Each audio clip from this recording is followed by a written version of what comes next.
Hello guys, আসসালামু আলাইকুম। কেমন আছো তোমরা সবাই? আশা করি তোমরা সবাই অনেক ভালো আছো।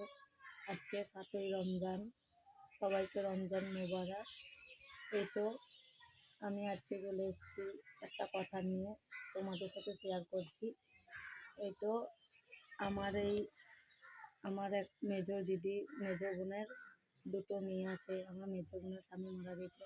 এই তো এরা এতিম ছেলে আমাদের বাড়িতে এসছে রোজা করতে। এখন মাদ্রাসাতে পড়ে। ওরা দু বোন, একটা 8.5 বছর বয়স আর এর বয়স হলো 12 বছর। এরা দু বোনেই এখন মাদ্রাসাতে পড়ে, তাই আমাদের বাড়ি ওরা রোজা করতে এসছে। আমরা অনেকটা দেখি, আমাদের প্রচণ্ড মায়াও লাগে, কেন আমার বোনের মেয়ে। আমাদেরও অতটা সামর্থ্য নেই যে ওদেরকে কিছু দিয়ে আমরা হেল্প করব। যতটুকু পারি অতটুকুই করি। বলছিলাম যে এই ভিডিওটা যারা যারা দেখবে একটু সাপোর্ট করবে, যাতে এদেরও আমি সাপোর্ট করতে পারি।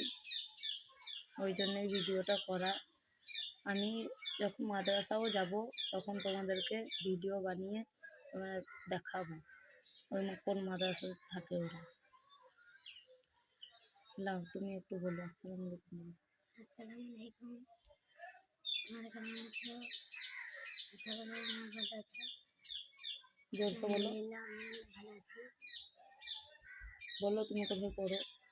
আমি খাদিমপুর নামাজার মাদ্রাসাতে পড়ি। ওর বাবা নাই।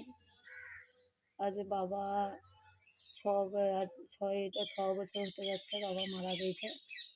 তো ওর মা কাজ করে, একটা মাদ্রাসাতে রান্না করে, যে রান্না করেই ওদের চলে, এবং ওদের আর অন্য কিছু নেই, সেরকম সামর্থ্যও নেই।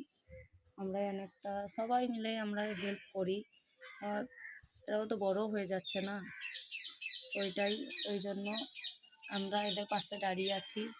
তা আপনারা যদি একটু চান তাহলে আপনারা একটু আমাকে একটু সাপোর্ট করবেন, যাতে একটু এগিয়ে যেতে পারি, এদেরও আমরা ভালো করতে পারি, এদের জন্যও কিছু করতে পারি আমরা। ওই জন্যই ভিডিওটা বানাইলাম। সবাইকে এই 30 রমজানের শুভেচ্ছা। আর আজকে 7ই রমজান। সবাই ভালো থাকবে, সুস্থ থাকবে। এই পর্যন্তই রাখলাম। আল্লাহ হাফেজ।